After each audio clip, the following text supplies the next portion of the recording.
على بنعمة الله لا حول ولا قوة إلا بالله. أشهد أن لا إله إلا الله وحده لا شريك له، له الملك وله الحمد يحيي ويميت وهو على كل شيء قدير. اللهم صل وسلم وبارك على سيدنا محمد وعلى آله وصحبه أجمعين. أما بعد، قالوا سبحانك لا علم لنا إلا ما علمتنا إنك أنت العليم الحكيم. قال رب اشرح لي صدري ويسر لي أمري واحلل عقدة من لساني يفقهوا قولي.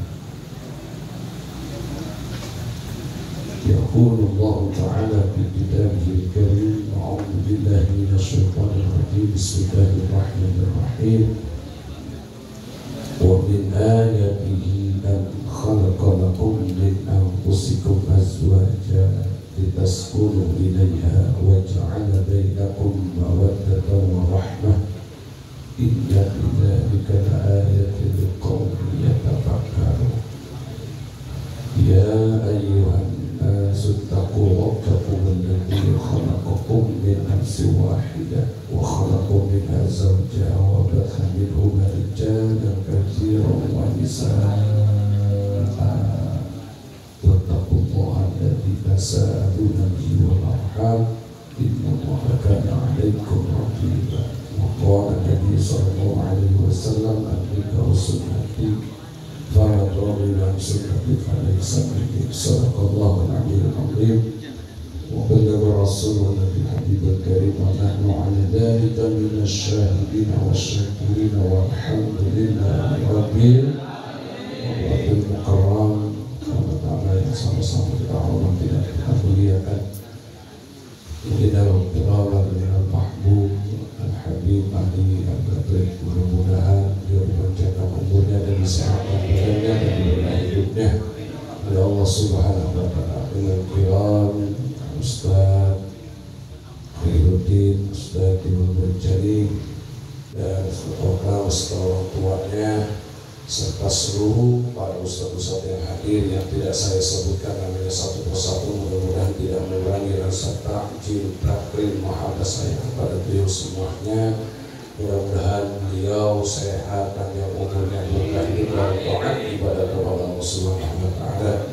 Yang sama-sama kita hormati Sahibul Bait beserta keluarga besarnya dan calon mantunya Bapak Hendro. Mudah-mudahan keluarga besar ini semuanya dipanjangkan umurnya, disehatkan badannya, dilapangkan rezekinya, dikabulkan hajatnya, dan dimudahkan segala urusan-urusannya. Seluruh jamaah Hadimatul Arsy dimuliakan Allah Subhanahu wa Ta'ala.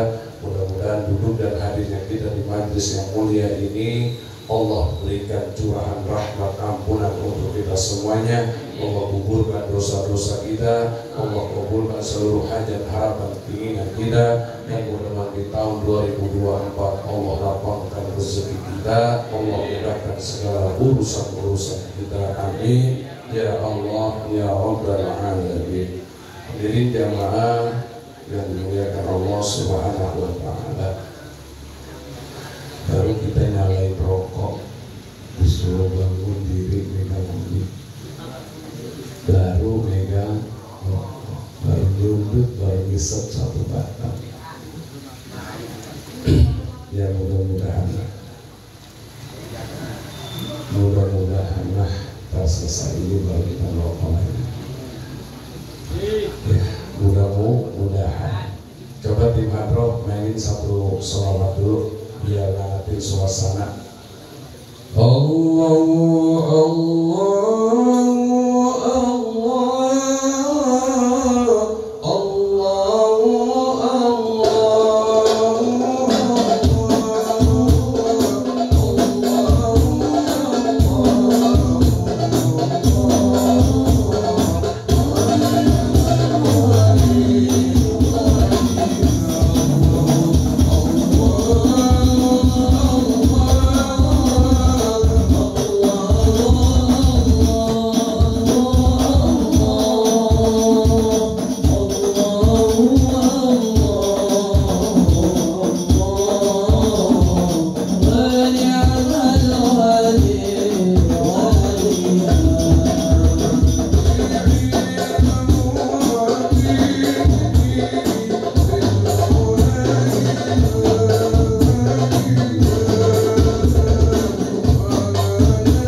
Rasulullah, ada hal yang paling indah, enak, segar dipandang.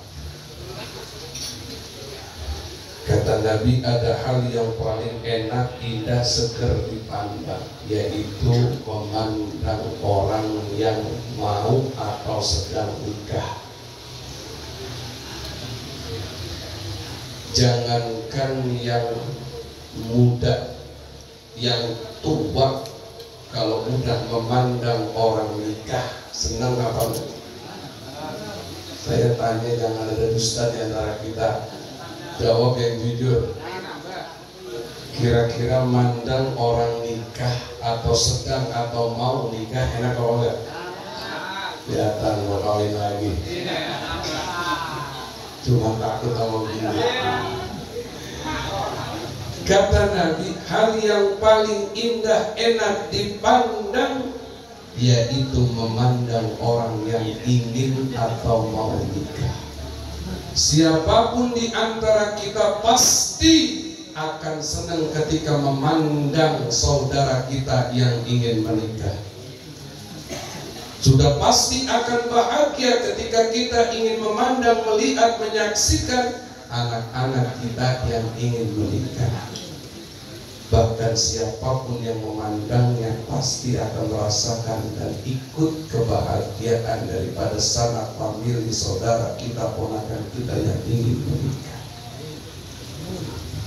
Terbesit dalam pikiran kita, terbesit pada pikiran kita bahwa kita ingin menyaksikan kebahagiaan itu, dan kita ingin juga merasakan kebahagiaan itu, bukan untuk nikah lagi atau bukan untuk kawin lagi, tapi apa yang kita ingin berikan padanya adalah sebuah untayan doa atas kebahagiaan daripada saudara kita, anak kita, andai orang kita yang ingin menikah. Bagaimana kalau kita pengen nikah lagi? Silahkan. Yang penting asal berani sama sapu balik. Berani sama sapu balik. Yang penting mah berani aja. Karena tidak semua orang berani. Biar kata badan gede, ada orang yang digoblok-goblokin bininya, dia ngomong. Ada kayak begitu. Bahkan galakan istrinya ketimbang suaminya. Halo.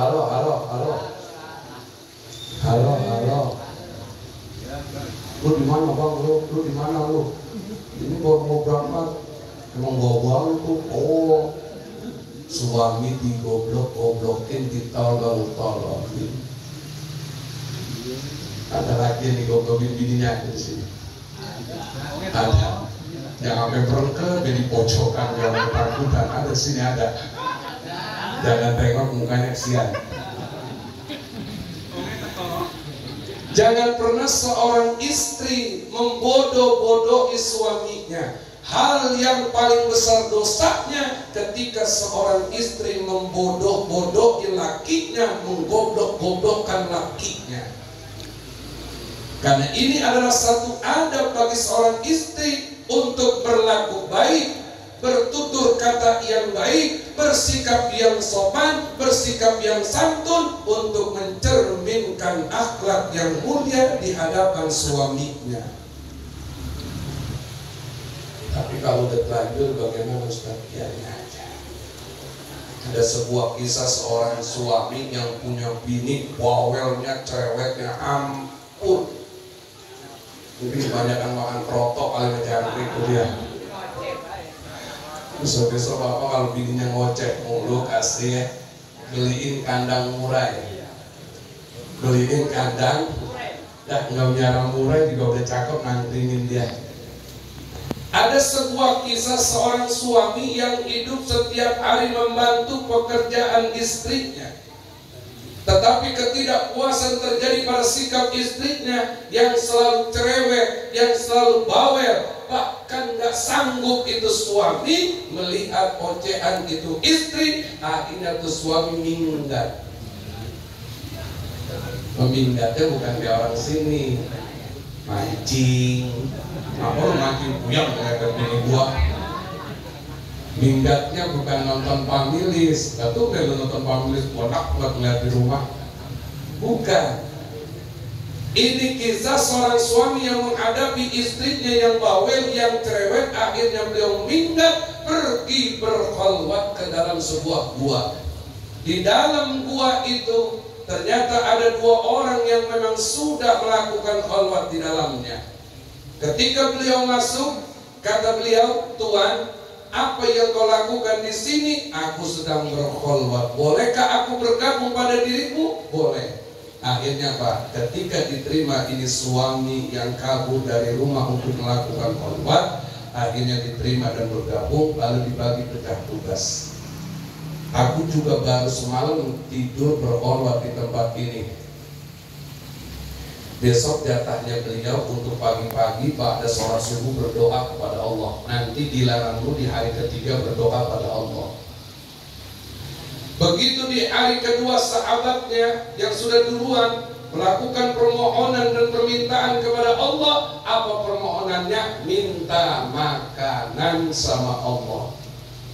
Datang itu makanan biasa saja, makanan itu datang. Di hari yang ketiga, di suami yang kabur dari rumah berdoa, cuma dia bingung, apa yang saya minta, doa apa yang saya panjatkan, saya tidak tahu, karena saya baru tiba, baru datang dan belum tahu apa-apa. Akhirnya apa? Beliau cuma berdoa, "Ya Rabb, berikanlah, kabulkanlah apa yang teman-temanku, sahabat-sahabatku minta pada hari pertama dan kedua." Ternyata singkat cerita, tapi ia berdoa, beberapa jam berjalan, itu ternyata datang makanan yang melebihi teman-temannya. Ternyata datang makanannya makanan prasmanan, komplit semuanya serba ada. Sahabatnya yang buat bingung. "Wahai Tuhan, apa yang tadi engkau minta kepada Allah sehingga datanglah makanan yang begitu amat sangat banyak, sedangkan hari pertama aku doa hanya sedikit makanan yang datang. Di hari kedua aku berdoa, sahabatku berdoa, sedikit datang makanan. Begitu engkau berdoa kepada Allah, begitu banyak makanan yang datang sampai aku takjub melihatnya." "Doa apa yang kau minta?" Jawaban beliau singkat, "Tidak ada yang ku minta, aku cuma bilang, ya Allah, berikan apa yang teman-temanku minta kemarin." Akhirnya beliau ditanya, "Siapa engkau, Tuhan?" "Karena aku datang ke sini, ada sebuah perintah dari guru dan ada pesan dari guru." "Apa pesannya?" "Nanti kalau kamu ketemu dengan seseorang yang bernama Fulan, nanti kamu akan menemukan sosok seorang wali." Seorang wali. Begitu beliau tahu bahwa seorang wali itu dirinya, apa sebab ini suami yang kabur dari rumah bisa jadi wali? Ternyata kata guruku bahwa nanti ada seorang wali yang akan masuk ke dalam buahmu dan menyaksikanmu dan mengikuti bergabung bersamamu. Itu seorang wali yang sabar ketika menghadapi istrinya yang cerewet, yang bawel, yang dia tidak mau memarahi istrinya, lalu dia pergi untuk berkhalwat, tidak membalas dengan amarahnya. Begitu beliau tahu bahwa beliau adalah seorang wali, pulanglah beliau kembali. Sampainya di rumah, beliau sudah ditunggu oleh istrinya di depan pintunya dengan tulak pinggang untuk istri. Tulak pinggangnya bukan tulak pinggang begini, jadi belakangin. Apa kata istrinya? "Jangan mentang-mentang engkau sekarang sudah tahu bahwa dirimu wali, engkau pengen bersemena-mena dengan diriku. Engkau mau semena-mena dengan diriku, engkau ingin membalas apa yang kulakukan pada dirimu." Ini suami bingung, kok istrinya tahu. Ternyata istrinya juga adalah seorang wali. Karena tidak ada yang tahu mengetahui kewalian seseorang kecuali wali itu sendiri. Apa di balik kisah ini? Saya angkat 3 aja. 1, suami yang baik, suami yang sabar, yang tenang dalam menghadapi segala problematika kehidupan. Suami yang tenang, yang sabar dalam menghadapi cerewetnya istri, keras kerasnya watak istri, galaknya istri, maka bisa jadi tuh suami akan menjadi wali di hadapan Allah.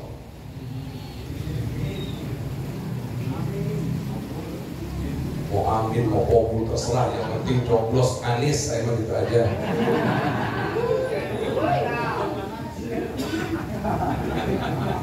Partai mah boleh beda, pilihan boleh beda, untuk calegnya yang penting begitu jadi tanggal 14 coblos presidennya. Ya nggak apa-apa, mau ganjar juga nggak apa-apa. Pada inti akhirnya adalah beliau presiden kita juga. Nah,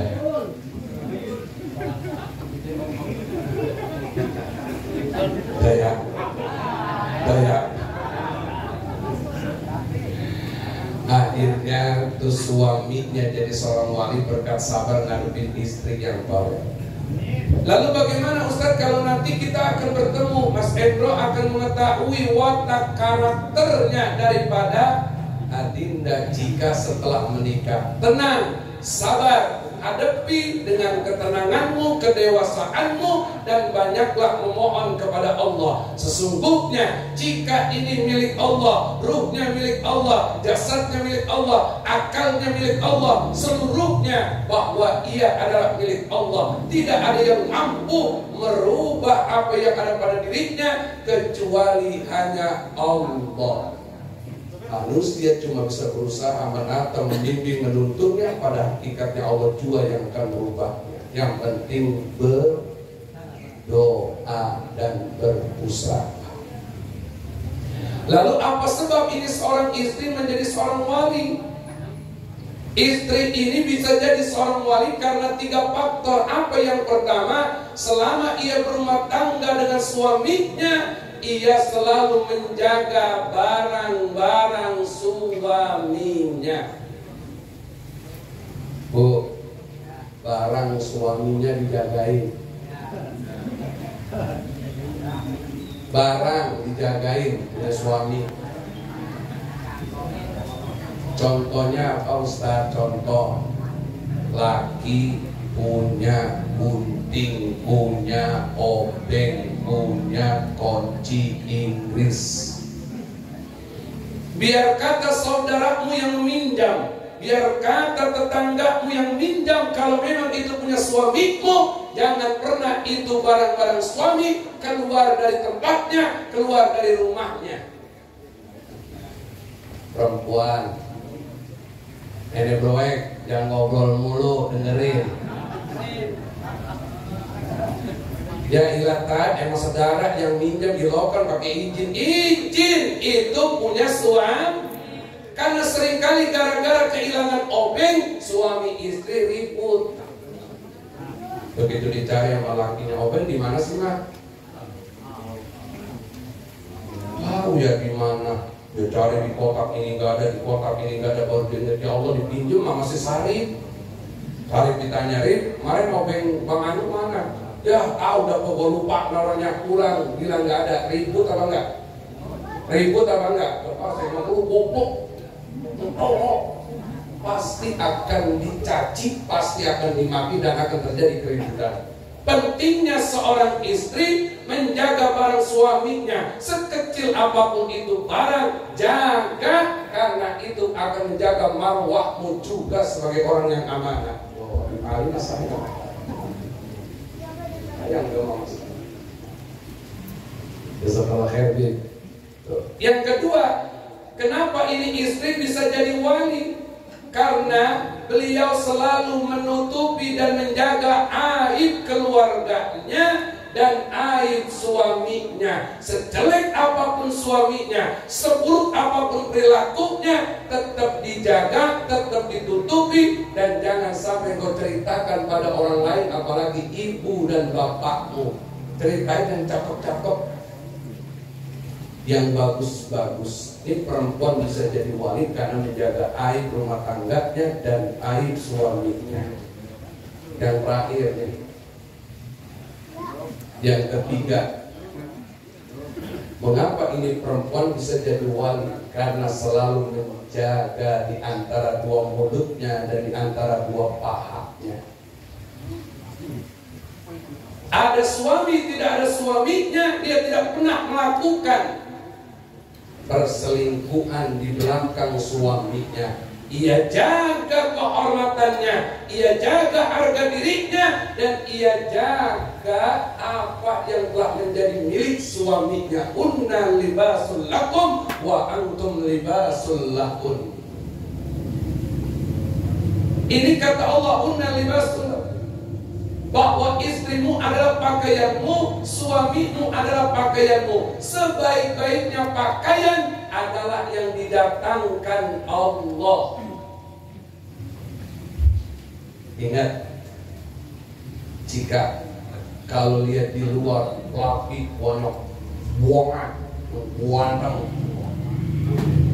yang ganteng banyak, yang rambutnya klimis, pakai minyak rambut tancok, ada, yang gajinya gede banyak, yang bikin menyilaukan mata itu banyak. Tapi ingatlah, sebaik-baiknya laki-laki yang telah didatangkan Allah untukmu, menjadi suamimu, menjadi pasangan hidupmu, itu udah paling cakep.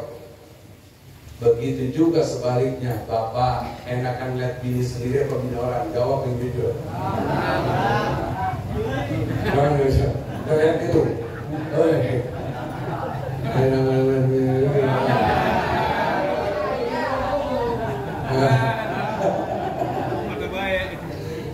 Kata Habib Ali, enakan lihat bini orang. Mau ngapa lihat bini sering bonak? Yang kentut dia, yang ngorok dia lagi.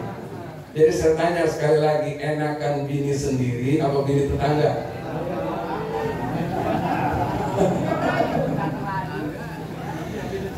Bagaimanapun tetap enakan melihat istri sendiri. Sekalipun kita ingin jalan, enakan jalan sama istri sendiri. Sekalipun kita ingin tidur, enakan tidur dengan istri sendiri ketimbang punya orang. Seenak-enaknya punya orang, seenak-enaknya barang orang, tetap kita akan takut dan penuh dengan ketakutan dalam memakainya, menggunakannya. Maka bersyukurlah ketika Allah telah mendatangkan istri untukmu, wahai laki-laki, karena dia adalah pakaianmu. Dan bersyukurlah wahai seorang suami, jika Allah telah menghadirkan seorang istri untukmu. Maka jika ada pertengkaran, perpecahan, keributan, sebaik-baiknya pakaian jika ada noda segera dibersihkan dan diselesaikan. Jangan kayak bocah pakai ngambek. Pakai ngambek, lu mau buntel-buntelin pakaian, kan jelek banget laki begitu, buntelin pakaian pulang ngambek. Ada laki yang begitu? Ada juga di sini. Jangan. Begitu juga jika ketika menikah berkata, ayah nikahkan saya, kawinkan saya dengan seorang laki-laki pilihan saya. Begitu bapaknya bilang, saya ikhlas, saya ridho, dan saya akan nikahkanmu dengan seorang laki-laki pilihanmu. Selesai sudah. Tidak ada lagi ceritamu kepada bapakmu tentang aib dan perkara rumah tanggamu. Maka apa yang harus kita tanam untuk membangun rumah tangga sakinah, mawadah, dan warahmah? Satu, belajar jadi orang bersyukur.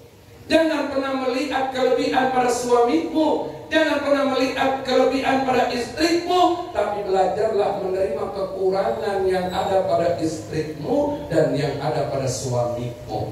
Yang sering jadi masalah bukan bicara tentang kelebihan, yang sering jadi perkara keributan, yang sering jadi perkara perpecahan, bahkan sampai perceraian, karena kurangnya menerima kekurangan satu dengan yang lainnya. Kalau bicara cakep, banyak yang lebih cakep. Bicara ganteng, banyak yang ganteng. Bicara kaya, banyak yang lebih kaya. Bicara mapan, banyak yang lebih mapan. Tapi belajar cari orang yang bertanggung jawab. Maka apa Apa yang harus kita bina dalam membangun rumah tangga? Belajar bersyukur dengan pasangan-pasangan masing-masing. Kekurangan milik kita, mulia sempurna milik Allah. Yang kedua, ciri orang yang bersyukur yang kedua adalah orang yang senantiasa menjaga rumahnya dari siksaan api neraka. Ya ayyuhalladzina amanu qu anfusakum wa ahlikum. Tugas siapa ini? Tugasnya saudara saya Pak Hendro. Karena setiap laki-laki itu pemimpin dan setiap pemimpin akan dimintai pertanggungjawaban.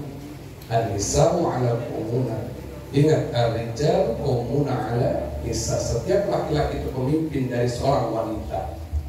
Maka Mas Endro ini, Pak Endro ini harus bisa menjadi laki-laki yang mampu membawa perahu rumah tangganya ke tempat yang baik, ke tujuan yang baik, yaitu kebahagiaan dunia dan akhirat. Setiap perahu yang berlayar akan berhadapan dengan ombak, angin, dan lain sebagainya.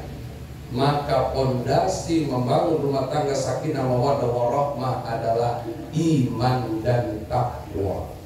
Orang yang bersyukur pasti akan bertakwa kepada Allah Subhanahu wa taala. Orang yang bersyukur pasti akan menjaga keimanannya, ketakwaannya kepada Allah Subhanahu wa taala. Apa cirinya? Kalau kita pengen bahagia dalam membangun rumah tangga sebagai ciri orang yang beriman, bertakwa kepada Allah, cirinya adalah orang-orang yang muhafadhatus shalah, menjaga salat.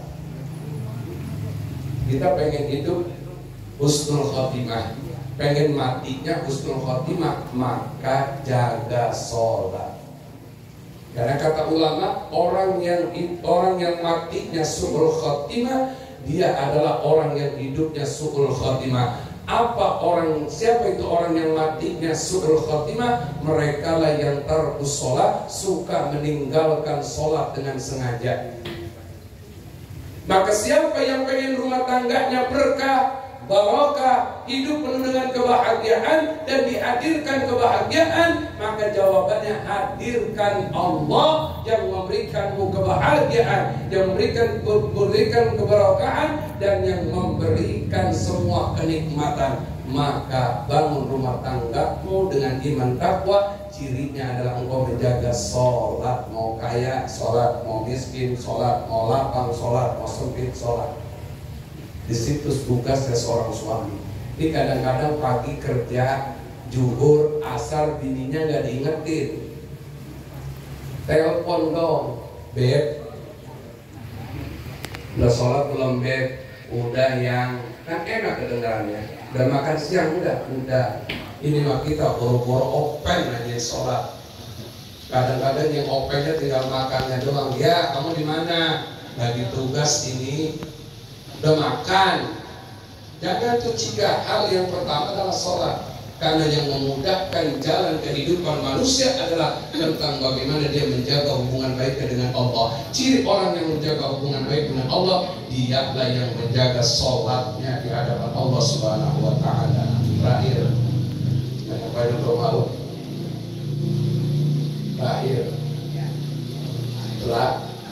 Terakhir, jaga hubungan baik dengan kedua orang tua kalau mau berkah.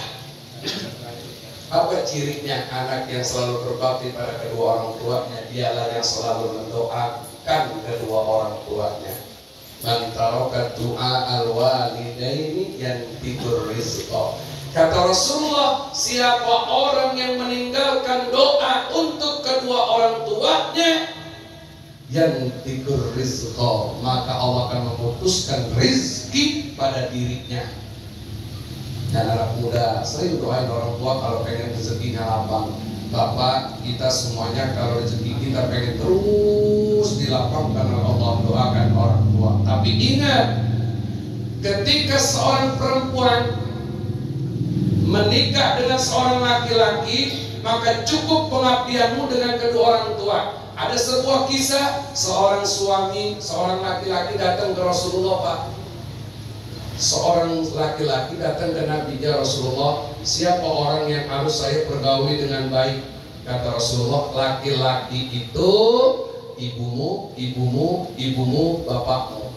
Kalau nanti saya udah nikah bagaimana ya Rasulullah? Tetap laki-laki penghargaannya, pengabdiannya, penghormatannya tidak pindah. Apa kata Rasulullah? Ibumu, ibumu, ibumu, bapakmu. Ya, terima kasih ngerjain saya. Ingat ya Cika, ingat ya Pak Hendro, ada seorang laki-laki nanya sama Nabi, siapa orang yang harus saya pergauli dengan baik? Baik saya udah nikah ataupun belum nikah. Udah nikah atau belum nikah, kata Nabi, ibumu, ibumu, ibumu, bapakmu. Perempuannya nanya, ya Rasulullah bagaimana dengan aku? Di perempuan, anggap ini Cika yang nanya, ya Rasulullah bagaimana dengan aku? Kalau Cika belum nikah, ibumu, ibumu, ibumu, bapakmu. Tapi kalau nanti Cika sudah nikah, siapa yang harus dimuliakan dengan baik? Kata Nabi apa? Suamimu, suamimu, suamimu, ibu bapak suamimu. Perempuan tukang protes, berlaporan,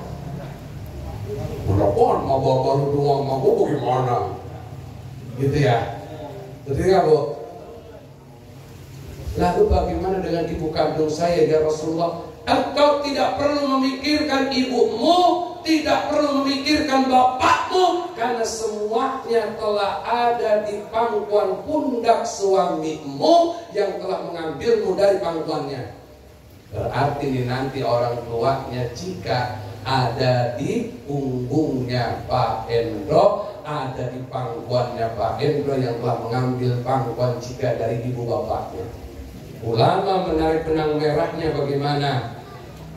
Anak yang baik, mantuk yang baik, yang terus menjaga hubungan baik dengan kedua-duanya. Neng, ke rumah bapak yuk. Enak kayaknya nih minggu bawa durian. Itu mah mertua ngarepin.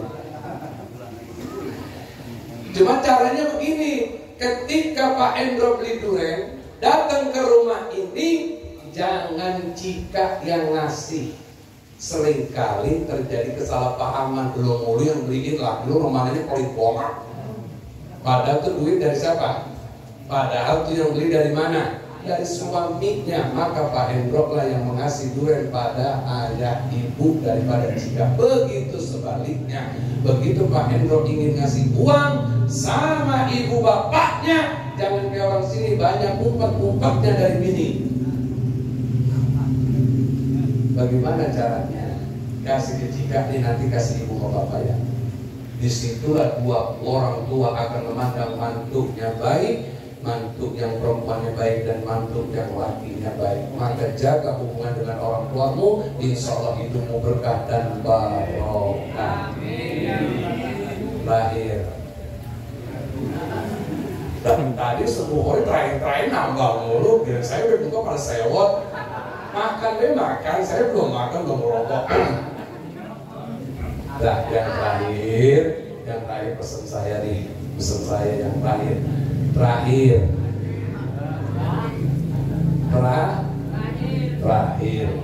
ya,